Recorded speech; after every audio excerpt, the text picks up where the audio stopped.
다 자리에 앉으시기 바랍니다.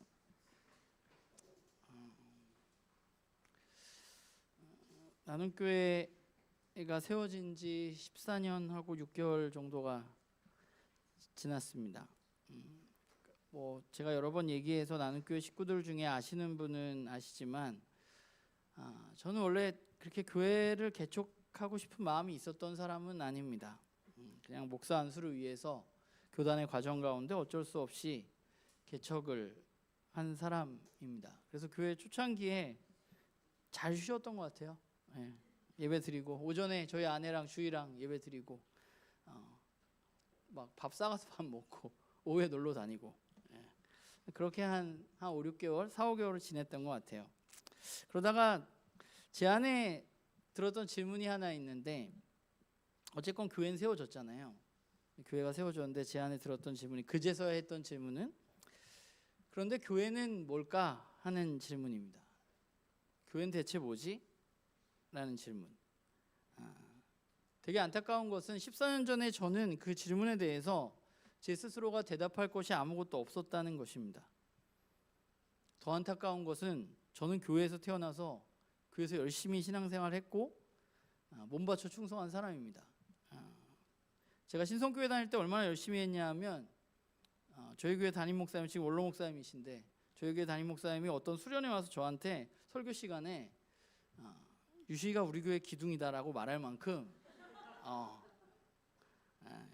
믿거나 말거나지만 말할 만큼 몸바쳐 충성하면서 20대를 보냈습니다. 학점 빵꾸 나면서. 그리고 어찌저찌 해서 신학을 공부하게 됐고 3년 동안 신학에 가서 나름대로 열심히는 안 했지만 나름대로 공부를 했는데, 그런데 교회는 뭘까라는 질문에 대한 대답이 저에게 없었다는 것입니다. 그래서 저한테는 이 나눔교회를 지금 계속 하고 있는 가운데 여전히 가장 중요한 질문은 교회는 뭘까라는 질문입니다. 그래서 교회에 대해서 나눔교회에서 설교를 참 많이 했던 것 같아요. 나눔교회가 참 감사하게도 꾸준히 성장했고, 특별히 지난 3년여간은 양적으로도 꽤 큰 성장을 했습니다. 그래서 요즘에는 오늘은 많이 안 온 분들도 있지만, 요즘에 드는 걱정은 이제 여기 자리가 슬슬 모자르면 어떻게 해야 되나, 밥은 어떻게 먹어야 되나, 이런 걱정들입니다.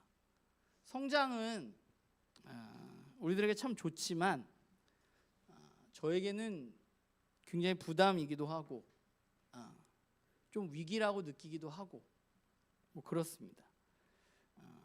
그런 요즘을 보내고 있는 것 같아요. 근 한 1년 이렇게. 그러다 보니까 처음에 저한테 물었던 그 질문, 그런데 교회란 도대체 뭐야? 라는 이 질문이 저에게, 또 우리 공동체에게 이 즈음에서 다시 한번 필요하지 않나 하는 생각을 하게 되고, 여러분들과 한 달 동안 교회에 대한 이야기를 나누려고 합니다. 교회란 뭐고, 우리는 어떻게 걸어왔고, 또 우리는 어디로 걸어가야 하는지 돌아보고 또 점검하고, 앞으로 우리가 해야 할 일들에 대해서 함께 고민하는 시간을 우리가 갖는 것이 우리들에게 좀 필요하겠다는 생각을 하게 됐어요. 오늘 말씀의 제목이 시작을 다시 붙자인데, 여러분, 교회는 언제 시작됐을까요? 성경 속에서 교회의 시작은 언제일까요? 사실 이 질문에 대해서는 신학적으로 여러 가지 답변이 나올 수 있다고 생각합니다. 그런데 우리가 잘 생각해 보면 우리는 이스라엘 백성들을 교회라고 부르지는 않습니다. 그리고 우리는 예수님을 따라다녔던, 예수님과 함께했던 그 제자 공동체를 교회라고 이야기하지는 않아요. 우리가 교회라는 말로 누군가를 부르게 된 것은 예수님이 승천하시고 오늘 우리가 읽은 사도행전 2장 후반부에 가서 우리는 예루살렘 교회, 여기가 교회지 라는 말을 사용하기 시작합니다. 사도행전 2장은 오순절에 제자들에게 성령님이 제자들에게 임하시는 이야기로, 오늘 우리가 읽은 이야기죠, 그것으로 시작합니다. 그래서 2장은 우리가 초대교회라고 부르는 그 예루살렘에서 제자들을 통해서 예수님을 믿게 된 무리들이 함께 모여서 예배하고 공동생활을 하는 것으로 끝이 나요. 그러니까 2장의 시작은 성령님이 임하시는 거고 2장의 끝은 교회가 세워져서 사람들이 함께 먹을 것을 나누고 물건을 나누고 사람들에게 칭송받고 날마다 사람이 저해간다라는 것으로 끝이 납니다. 그런 의미에서 보자면 교회의 시작은 저는 사도행전 2장이라고 제 개인적으로 생각해요. 우리가 부를 수 있는 교회. 그러면 사도행전 2장이 교회라는 공동체가 시작된 것이라면 그 교회의 시작은 무엇과 연관이 있다고 우리가 말할 수 있느냐 하면 사도행전 2장의 처음에 있었던 성령님과 교회는 뗄래야 뗄 수 없는 관계에 있다고 생각이 듭니다. 왜냐하면 사도행전 2장이 성령님이 임하심으로 시작해서 교회가 세워지는 것으로 끝이 났기 때문입니다. 교회의 시작은 그런 의미에서 성령님이 이 땅에 임하심으로 말미암아서 시작되었다고 할 수 있습니다. 그러니까 우리가 성령님을 잘 알아야 교회를 잘 알 수 있다고 저는 생각해요. 그래서 교회는 어떤 거야? 교회의 시작은 어디서부터야? 라고 이야기를 하려면 우리는 성령님이 이 땅에 오신 사건에서부터 우리를 좀 살펴보아야만 합니다. 예수님이 부활하신 후에 제자들과 함께 하셨습니다. 제자들에게 가르치시기도 하시고 병도 고치시고 뭐 그런 일들을 계속 하셨어요. 그럼 제자들과 얼마 동안 함께 하셨나요? 예수님 부활하신 후에 예수님은 얼마? 40일 동안 제자들과 함께 하셨습니다. 그리고 사도행전 1장에 하늘로 올라가셨습니다.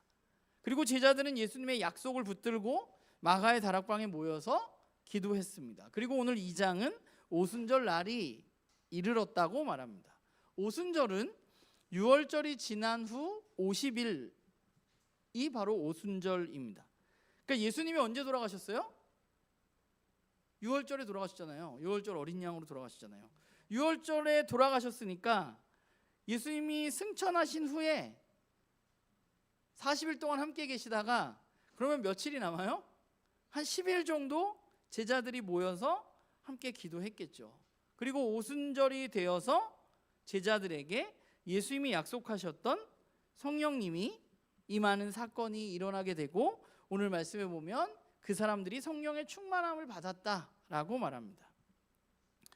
성령님은 오순절에 제자들에게 임하셨습니다. 그러니까 여러분들이 이런 질문을 했을지 모르겠는데 그러면 왜 성령님은 오순절에 제자들에게 임한 것일까? 더 있다 와도 되고 더 전에 와도 되고 오순절에 성령님이 오신 사건이 어떤 의미가 있을까? 라고 생각을 해볼 수 있겠죠. 아무 생각 없을 수도 있지만 저는 그런 부분에서 이 성령님이 오순절에 오신 것 자체가 의미가 있다고 생각을 해요. 왜냐하면 이스라엘 민족 가운데 오순절은 어떤 절기인지 우리가 좀 생각을 해보면 이스라엘에는 3대 절기가 있어요. 유월절, 칠칠절, 초막절이 있습니다. 그런데 그 중에 오순절은 언제냐? 칠칠절에 해당되는 절기가 오순절입니다. 그러니까 유월절이 지난 후에 49일이 지난 후 첫 번째 날이 오순절입니다. 그런데 그 오순절, 칠칠절에는 두 가지 의미가 있어요. 첫 번째 의미는 뭐냐 하면 하나님이 이스라엘 민족 가운데 보리와 밀의 추수에 대해서 감사하는 마음을 갖게 되는 것이 바로 이 오순절, 칠칠절이 가지고 있는 첫 번째 의미입니다. 그래서 우리 교회에서는 지키지는 않지만 한국교회에서 지키고 있는 7월 첫째 주가 무슨 주일이에요? 맥주 감사절이잖아요. 이 맥주절이 사실은 칠칠절입니다. 그리고 두 번째 의미가 있어요. 이 오순절이 가지고 있는 칠칠절이 가지고 있는 두 번째 의미가 있는데 그 두 번째 의미는 뭐냐면 이스라엘 백성이 출애굽한 후에 시내산에서 하나님으로부터 십계명 율법을 받은 날을 기념하는 절기가 바로 이 오순절이고 칠칠절입니다. 그러니까 유월절이 이스라엘 민족이 노예로부터 해방되어져서 이제 자유인이 되었다는 것을 의미한다면 오순절은 이제 이스라엘 민족이 하나님의 말씀을 받아서 하나님과 언약을 맺은 언약 백성으로서 이제 너는 내 백성이 될 거야. 우리가 잘 아는 출애굽기 19장 5절 6절 말씀, 네가 언약을 잘 지키면 너희는 내 소유가 되고 제사장 나라가 되고 거룩한 백성이 될 거야 라고 말씀하신 그 하나님의 언약 사건을 기념하는 날이 언제냐? 바로 오순절입니다.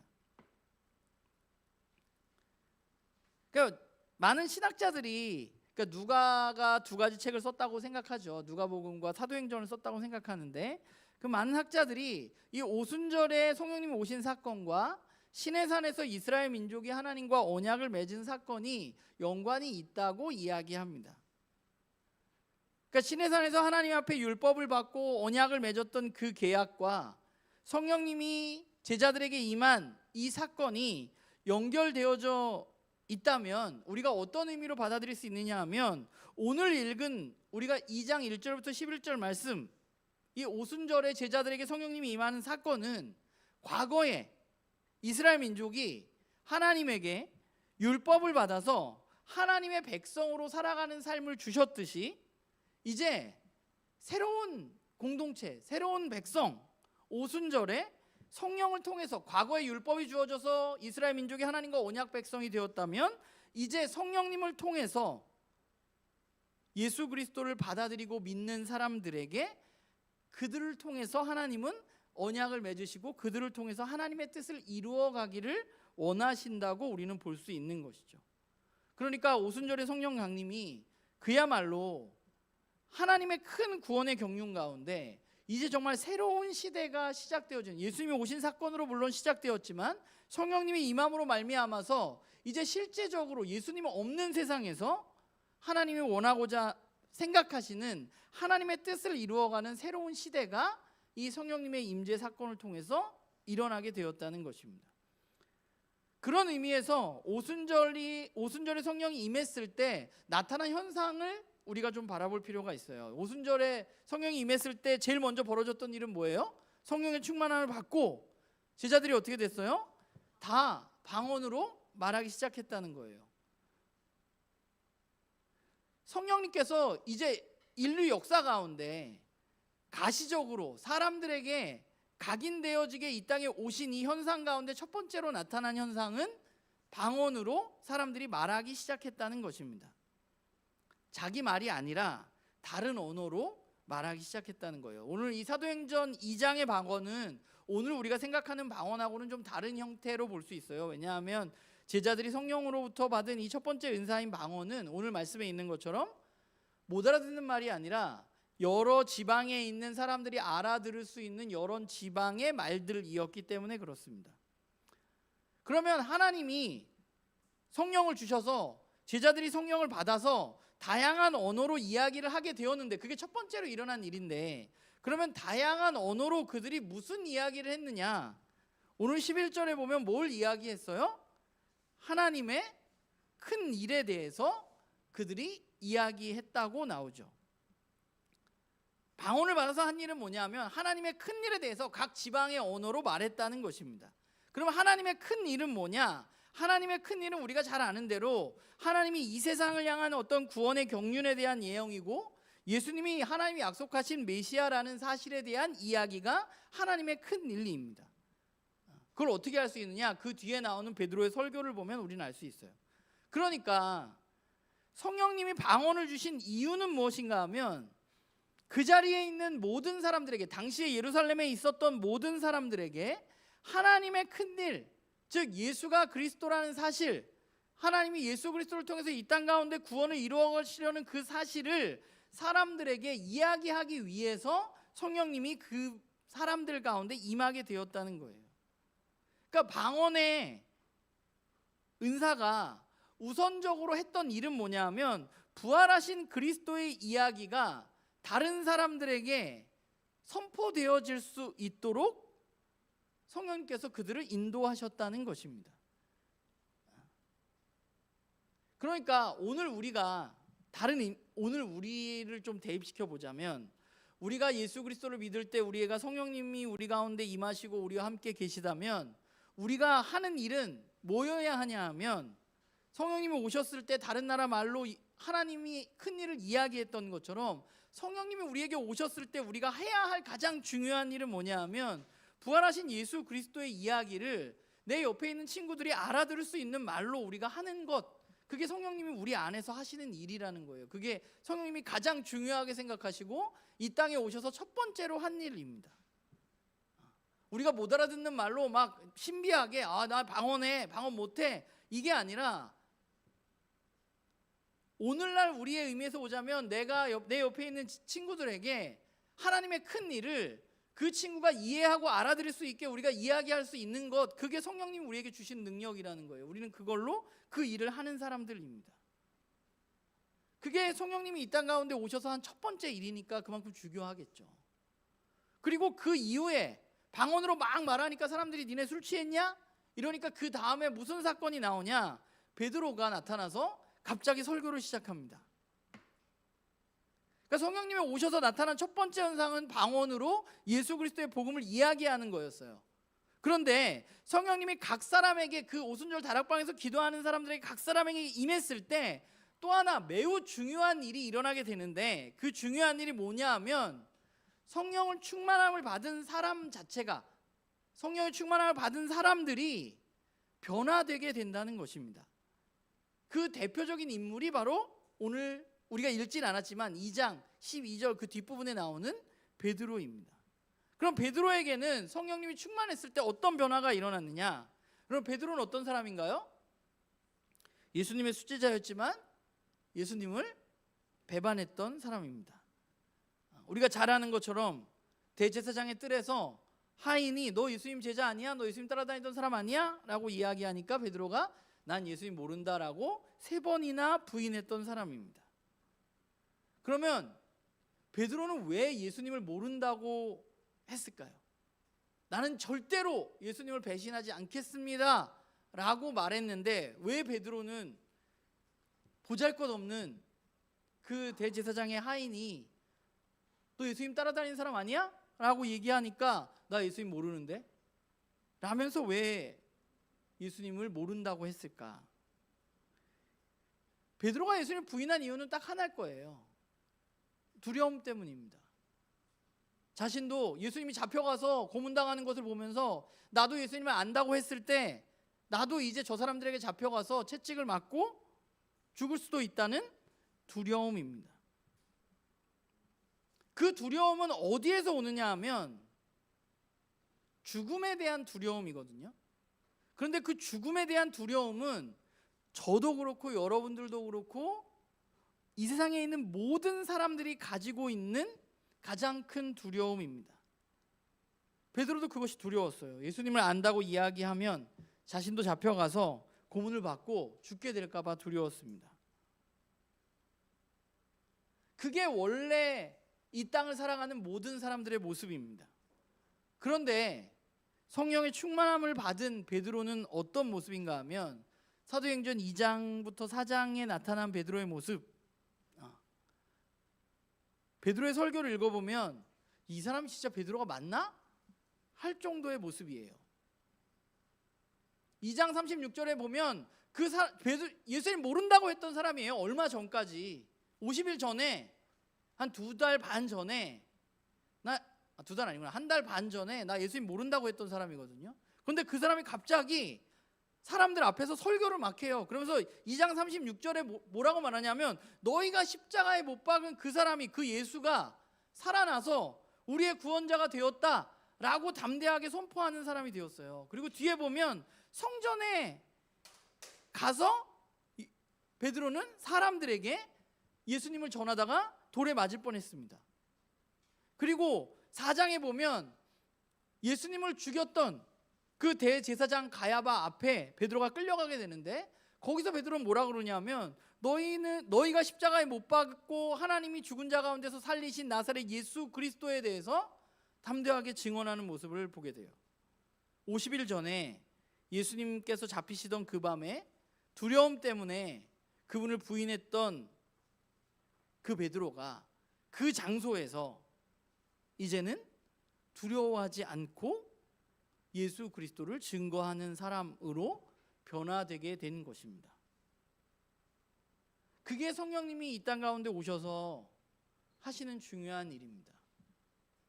저와 여러분이 죽음이라는 어떤 죽음의 두려움, 옛 질서의 두려움, 원래 인간이 가지고 있는 그 두려움으로부터 우리가 벗어나서 진리를 알고 진리를 말할 수 있는 사람으로 바뀌어지게 되는 거예요. 그게 첫 번째 성령님이 사람들에게 주시는 변화입니다.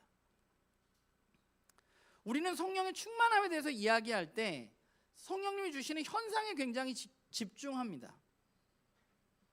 그래서 성령 충만함을 받았다 하면 그 사람이 뭘 하는데, 어떤 능력이 있는데, 뭐 예언을 한다든가 병을 고친다든가 이런 일을 우리는 생각을 해요. 그런데 성령님께서 이 땅 가운데 오셔서 처음 하셨던 일은 우리가 일반적으로 얘기하는 그 사람이 뭐 예언을 해, 병을 고쳐, 뭘 하는데 랑은 조금 다른 일을 하셨다는 것을 우리는 기억할 필요가 있어요. 성령님이 이 땅 가운데 오셔서 한 일은 원래 세상이 가지고 있는 그 죽음의 두려움에 사로잡혀 있던 모든 사람들을 그 죽음의 공포로부터, 죽음의 두려움으로부터 해방시키셔서 그 죽음을 두려워하지 않고 예수 그리스도를 선포하는 새로운 존재로 만드시는 분이 바로 성령님이십니다. 성령님은 베드로를 아담부터 시작되어져서 우리 모두를 올가매고 있던 그 죽음에 대한 근원의 공포로부터, 그리고 과거에 50일 전에 그 두려움으로 실패했던 자신의 죄와 자신의 부끄러움으로부터 자유하게 하시고 새로운 사람으로 변화되게 하시고 과거와는 다른 새로운 모습으로 창조하시는 분이 바로 성령님이신 거죠. 그게 성령님을 통해서 이 땅에 시작된 새로운 세상과 새로운 사람에 대한 이야기입니다. 제가 오늘 읽진 않았지만 베드로의 설교를 살펴보면 17절, 18절에 보면 베드로가 요엘서를 인용해서 사람들에게 설교하는 내용이 나와요. 우리가 마지막 날에라는 찬양에 부르는 부분인데, 요엘서를 인용해서 베드로는 어린아이도 꿈을 꾸고 뭐 청년들도 꿈을 꾸고 어른들도 꿈을 꾸고 환상을 보고 뭐 이런 이야기들을 해요. 그런데 이 요엘서를 인용해서 베드로가 이야기하고자 하는 핵심은 무엇인가 하면, 모든 사람들에게, 남녀노소 누구나 상관없이, 어떤 민족이건 상관없이 모든 사람들에게 이제 하나님의 영이, 그 성령님이 부어주시는 때가 시작되었다는 것입니다. 그리고 그 중심에 누가 있느냐? 메시아이신 예수 그리스도가 있다는 거예요. 그게 베드로가 이야기했던 것입니다. 2장 36절 37절을 보면, 오늘 성경 펴 있을 테니까 한번 보세요. 제가 읽어볼게요. 그런즉 이스라엘 온 집은 확실히 알지니 너희가 십자가에 못 박은 이 예수를 하나님이 주와 그리스도가 되게 하셨느니라 하니라. 그들이 이 말을 듣고 마음에 찔려 베드로와 다른 사도들에게 물어 이르되 형제들아 우리가 어찌할꼬 하거늘. 베드로가 그 이야기를 한 거예요. 이제 새로운 시대가 시작되었어. 이제 모든 사람에게 성령님이, 하나님의 영이 부어지는 때가 왔고, 그 중심에는 뭘 해야 되느냐? 너희들이 십자가에 못 박은 그 예수가 정말로 하나님이 약속하셨던 그리스도, 메시아라는 사실을 너희들이 믿어야 한다고 얘기한 거예요. 그러자 사람들이 37절에 뭐라고 반응하느냐 하면, 이 말을 듣고 마음에 찔려서 베드로와 다른 사람들에게 물었어요. 뭐라고 물었냐? 그럼 이제 우리가 어찌해야 되느냐? 우리가 어찌할꼬? 라고 물었어요. 저는 이 말씀 보면서 예수님이 이 땅 가운데 오셔서 공생애를 시작하시면서 처음으로 했던 마가복음 1장 14절 15절의 말씀이 생각났습니다. 예수님이 이 땅 가운데 오셔서 하신 일은 뭐냐 하면, 요한이 잡히신 후에 예수께서 갈릴리에 오셔서 복음을 전파하시고 이르시되 때가 찼고 하나님 나라가 가까이 왔으니 회개하고 복음을 믿어라 라고 말씀하셨잖아요. 예수님 사역을 시작하시면서 때가 찼고 하나님 나라가 가까이 왔으니까 이제 너희는 회개하고 이 복음을 믿어라 라고 말씀하셨어요. 정말로 때가 왔고 예수님을 통해서 하나님 나라가 이 땅에 임했습니다. 그리고 이제 예수님이 하늘로 승천하신 후에 새로운 시대가 시작되었는데, 모든 사람들에게 부어지는 성령님에 의해서 이제 사람들이 그것을 믿고 받아들일 수 있는 때가 온 거예요. 그리고 그 일에 합당한 반응은 뭔가 하면, 이제 우리가 어떻게 해야 되느냐? 예수님이 선포하셨던 것처럼 회개하고 복음을 믿는 것입니다. 삶을 돌이켜서 예수님을 주인으로 받아들이고 예수님을 나의 구원자로 받아들이고 그분을 따라서 살아가는 것입니다. 그리고 실제로 사도행전 2장에 보면 어떤 일이 일어났느냐? 정말로 믿는 무리가 많아지기 시작했어요. 회개하고 복음을 믿는 사람들이 점점점 넘쳐났어요. 놀랍게 하루에 3,000명이 그런 일들이 일어났어요. 제가 이번 주에 이 장면을 보면서 너무 놀라운 거예요. 왜냐하면 예수님이 살아가실 때는 예수님을 죽이려고 했던 그 사람들이 베드로가 예수님 돌아가시고 어느 날 갑자기 나타나서 사람들 앞에 설교를 하니까 그 사람들이 우리가 죽인 그 예수가 메시아가 맞구나, 그분이 우리의 구원자구나 라고 그분을 받아들이고 돌아오는 이 장면이 저에게는 되게 좀 아이러니했어요. 예수님 살아계실 때 왜 이런 일이 안 일어났을까? 성령님이 이제 새로운 시대를 시작하시고 역사하시기 시작하신 것이죠. 그래서 많은 사람들이 예수님의 복음을 믿게 되었습니다. 그럼 많은 사람들이 복음을 믿게 되었는데, 그러면 많은 사람들이 복음을 믿게 되고 일어난 일은 무엇인가 하면 44절에 나와요. 많은 사람들이 예수님을 믿게 됐어요. 그리고 어떤 일이 일어났느냐? 믿는 사람들이 다 함께 있어 모든 물건을 서로 통용하고 또 재산과 소유를 팔아 각 사람의 필요를 따라 나눠주며 날마다 마음을 같이하여 성전에 모이기를 힘쓰고 집에서 떡을 떼며 기쁨과 순전한 마음으로 음식을 먹고 하나님을 찬미하며 또 온 백성에게 칭송을 받으니 주께서 구원받는 사람을 날마다 더하게 하셨다. 회개하고 나타난 현상은 뭐냐 하면, 회개하고 예수 그리스도를 믿은 사람들이 함께 모여서 서로 교제하고 자기가 가지고 있는 물건을 없는 사람들에게 나누어 주는 일이 일어났다는 거예요. 성경은 성령을 받은 사람들이, 예수 그리스도를 믿게 된 사람들이 그냥 그 복음을 받아들이고 흩어져서 각자의 삶을 살아가는 것이 아니라 되게 놀랍게 함께 모여 있기 시작했다고 말해요. 여러분, 교회는 무엇인가 생각해 보면 마태복음 16장 16절부터 18절에 보면 베드로가 주는 그리스도시요 살아계신 하나님의 아들이십니다 라고 고백했을 때 예수님이 네 반석 위에 내가 교회를 세우겠다고 말씀하셨잖아요.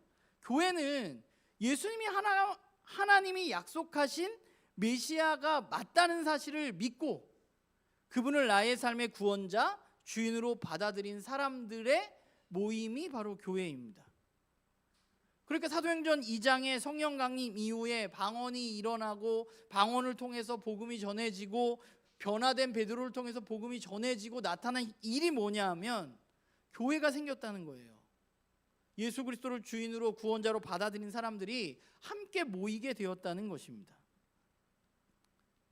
저는 이게 교회의 시작이라고 생각합니다.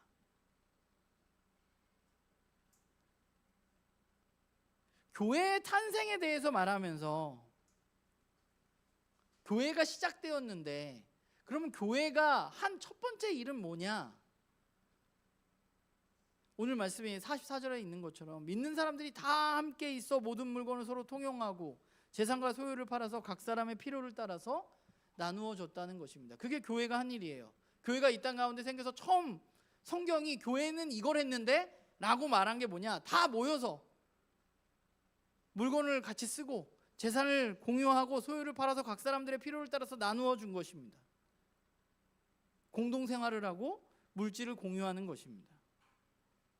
사실 이런 이야기를 들으면 우리도 그래야 되는 건가? 라는 생각이 들기도 해요. 우리가 살아가는 세상은 자본주의라는 세상에서 저와 여러분은 살아갑니다. 자본주의라는 것은 우리에게 우리가 더 많은 소유를 해야 한다고 말해요. 우리가 더 많은 것을 소유하지 못하면 약간 낙오자가 되는 것 같은 생각을 하게 만드는 사회에서 우리는 살아가고 있습니다. 그래서 우리는 이 말씀을 읽으면 저도 그런데 우리가 지금 이렇게 어떻게 살아? 라는 생각이 들어요. 그런데 우리가 조금 다른 각도에서 생각해 보면, 여러분, 죄의 본질은 뭐예요? 자기중심성입니다. 인류에 죄가 들어온 이후에 우리는 어떻게 됐느냐 하면, 저도 그렇고 여러분들도 그렇고 우리 모두는 우리의 생각이 나를 향해서 나 중심으로 이루어지게 돼 있어요. 내가 중요해요. 그러니까 자본주의라는 제도 안에서 우리는 나 중심의 삶을 살다 보니까 내가 더 많이 가지려는 생각을 하게 되면서 살아가는 것이죠. 그러니까 우리는 이러한 사회 속에서 내 개인의 의지와 노력만으로 우리가 가지고 있는 재산을 다른 사람을 위해서 포기하는 게 그래서 되게 힘들어요. 그런데 성경은 처음 이야기에서 교회가 생기고 한 일이 그렇게 했다는 거예요. 그럼 우리가 이것을 조금 오해해서는 안 될 것이, 그럼 우리도 우리가 가지고 있는 거 다 팔아서 여기 있는 사람들 다 나눠주고 우리 같이 살아야 되느냐? 우리는 지금 그렇게 살 수 있는 세상은 분명히 아니잖아요. 저는 여기에 더 중요한 게 있다는 생각을 하게 돼요. 그게 뭐냐 하면, 새로운 교회라는 것은 뭐냐 하면, 교회의 처음 모습은 당시에 있었던 어떤 당시를 지배하는 삶의 본질, 죄의 본질, 나를 향해서 끊임없이 자기중심성을 가지고 있는 사람들 가운데 자기중심성을 벗어나서 다른 사람들과 전인격적으로 사귀고 나누고 내가 아니라 다른 사람들을 바라볼 수 있는 그런 마음을 가진 사람들의 모임이 바로 교회였다는 것입니다. 그게 성령님에 의해서 탄생한 교회의 모습이에요.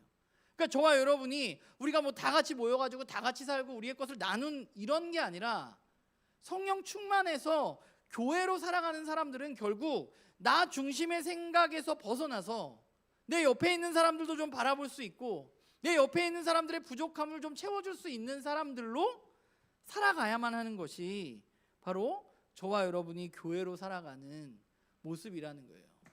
그게 교회의 시작이에요. 나 중심에서 벗어나서 타인의 삶을 바라볼 수 있는 마음이 생긴 것입니다. 예수님을 믿는 사람들의 모임에서. 그럼 우리는 어떻게 그렇게 살아갈 수 있느냐?